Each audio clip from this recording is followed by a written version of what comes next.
Hello बच्चों, आपका अपने YouTube चैनल के क्लास 09 में आपका स्वागत है। हमने पिछली क्लास में त्रिकोणमिति का परिचय चैप्टर पढ़ा था, तो आपको समझ में आया होगा आशा करते हैं।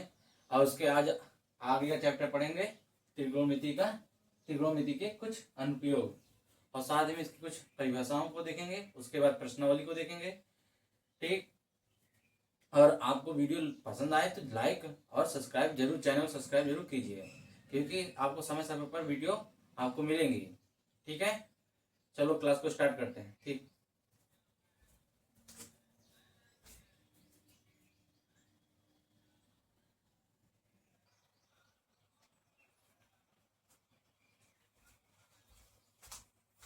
चलो चौ परिभाषाओं को समझते हैं और आप उसको समझिए और देखिए। देखिए परिभाषा,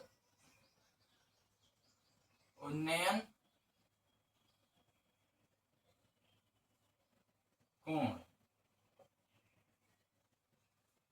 आपको ये उन्नयन कोण समझ लीजिए किस प्रकार का उन्नयन कोण है। कुछ नहीं, जैसे एक समतल है, सरफेस है, यहाँ पे कोई मान लो खंबा खड़ा है इस तरह, यहाँ पे कोई आदमी खड़ा उसको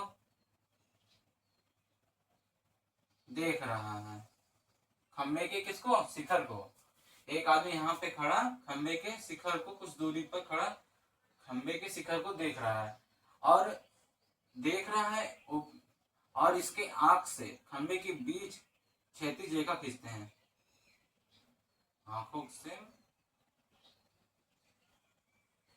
हाँ, तो अब देखिए इस क्षैतिज रेखा और इसके देखने के बीच बने एंगल को, इसके देखने मतलब ये आंख को ऊपर की ओर देख रहा है इस तरह करके, तो इस शिखर को, तो इसके देखने और इस क्षैतिज रेखा के बीच बने कोण को उन्नयन कोण कहते हैं।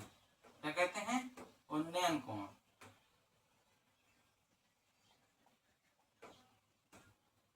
ठीक, यहां आपको समझ में ना आ रहा हो तो जरूर बताएं कि आपको समझ में नहीं आ रहा है। ठीक, हम उसका और आसान तरीका बताएंगे फिर आगे। ठीक है, बस यही आपको उन्नयन कोण है और यही आपको सवालों में सहायता करेगा उन्नयन कोण पहचानने में। ठीक है, ऐसा भी कह सकते हो जब हम ऊपर देखेंगे, नीचे से ऊपर देखेंगे तो उन्नयन कोण बनेगा। ठीक, अगला कोण समझते हैं, अवनमन। अवनमन कोण।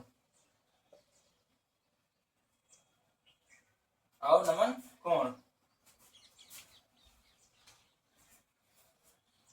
अवनमन कोण, तो उसको आप चित्र को बना लीजिए। हम इसको मिटा दे रहे हैं, आप वीडियो रोक के नोट कर लीजिएगा। अवनमन कोण, अब मानो यहाँ पे कोई मीनार है या कोई, हाँ मीनार है या कोई इमारत है बड़ी सी, उसमें आदमी मान लो यहाँ पे कोई आदमी खड़ा है। ठीक, यहाँ पे कोई इसके सरफेस, यहाँ पे कोई गेंद है, यहाँ पे कोई गेंद है। आदमी छत से खड़ा, सबसे मतलब छत के शिखर पर खड़ा इस गेंद को देख रहा है, इस गेंद को देख रहा है। ठीक, तो फिर मैंने कहा इसके नेत्र से,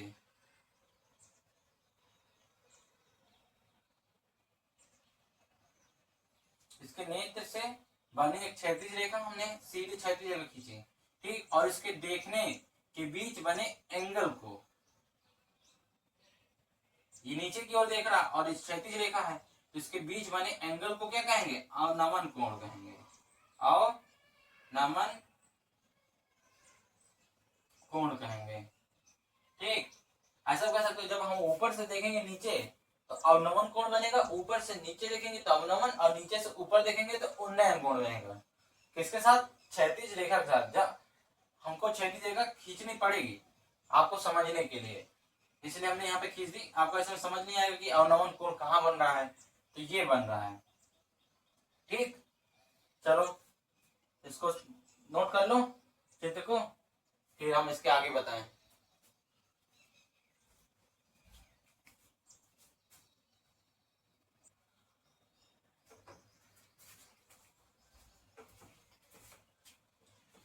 बच्चों आपने नोट कर लिया होगा, जो नोट ना कर पाए तो वीडियो को रोक के पीछे जाकर चित्र को नोट कर लें, ठीक, और समझ लें।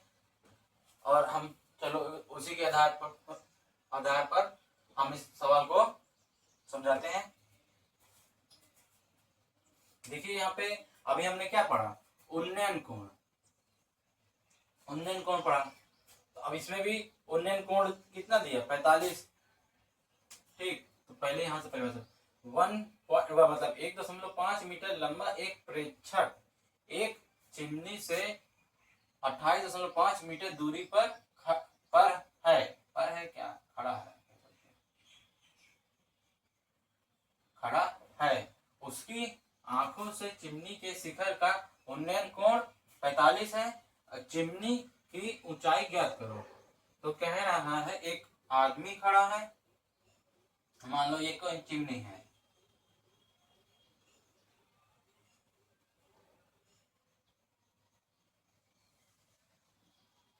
ये कोई चिमनी है, यहाँ पे कोई आदमी खड़ा है, इसकी लंबाई कितनी है 1.5 मीटर। प्रेक्षक मतलब कोई आदमी इसको देख रहा है, इसको इसके शिखर को कह रहा है ना, और कितनी दूरी पर खड़ा है ये देख लीजिए पहले, इससे 28.5 मीटर चिमनी से,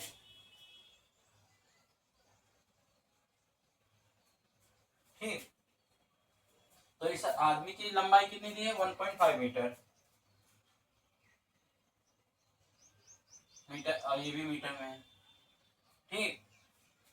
तो अब देखिए उसकी आंख से चिमनी के शिखर का उन्नयन कोण, उसकी आंख से मतलब ऊपर की ओर देख रहा है ये, ठीक। और मैंने कहा उन्नयन कोण कब बनेगा, जब इस आंखों से एक क्षैतिज रेखा खींचे किसी इमारत, किसी खंबे जिसको देख रहा हो उससे, और उसके बीच बना एंगल क्या होगा, उन्नयन कोण। ये बन गया उन्नयन कोण। अभी जैसे बताया सेम उसी प्रकार है, पीछे परिभाषा में बताया उसी प्रकार। तो अब हमें ये मिल गया एंगल, ठीक।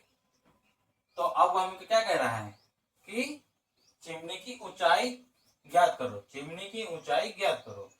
तो चिमनी की क्या ऊंचाई होगी ज्ञात करनी है।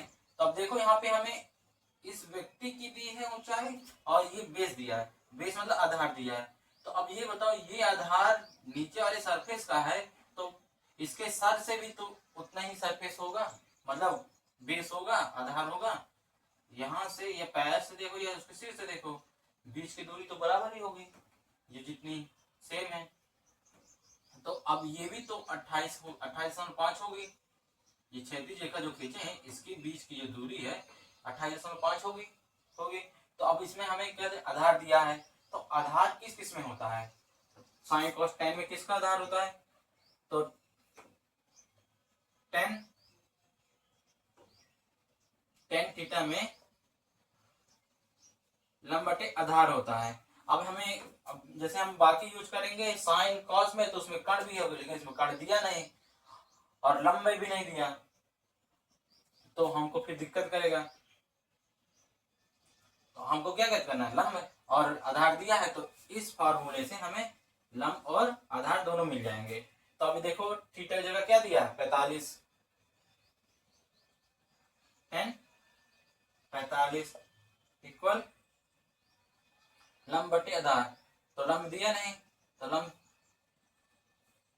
लंब को एल लेने दो, मतलब मीनार की लंबाई कहां से, यहां से ज्ञात कर रहा है मीनार की लंबाई, ठीक। यहां से लेकर यहां तक की लंबाई मीनार की, इस क्षैतिज रेखा पॉइंट से इस मीनार की शिखर तक की लंबाई ज्ञात कर रहे हैं, ठीक।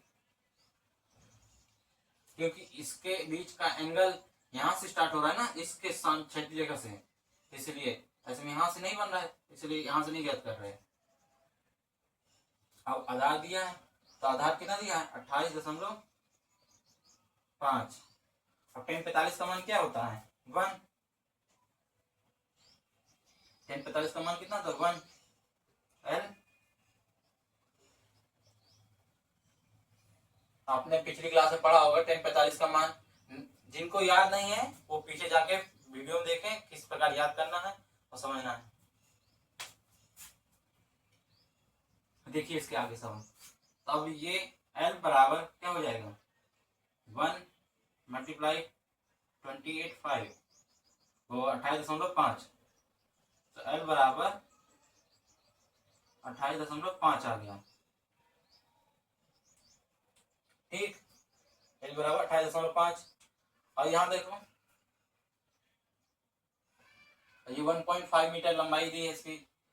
अभी हमने किसके ज्ञात की, इतने से ज्ञात की है यहाँ तक की लंबाई।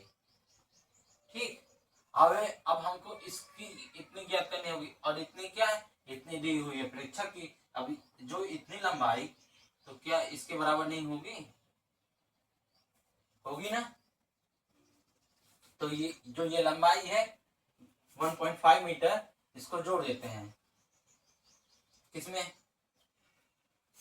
ये 28.5 में। तो अब लिख दो इधर मीनार, सॉरी चिमनी की, चिमनी की ऊंचाई बराबर 28.5 प्लस 1.5 मीटर इक्वल,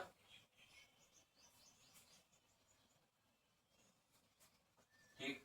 अब इसको जोड़ दो, 5 5 10, एक कैरी और एक हाथ चला गया, 9 9 1 10, 8 1 9 1 10, और फिर एक है 30, और एक 1.1 अंक बाद लग जाएगा।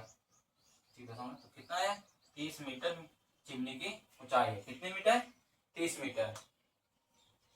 बच्चों सवाल को नोट करो, फिर हम आगे बढ़ते हैं।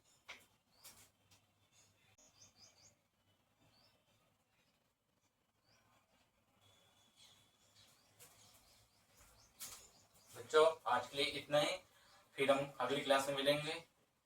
आपको वीडियो पसंद आए तो लाइक और सब्सक्राइब जरूर कीजिए।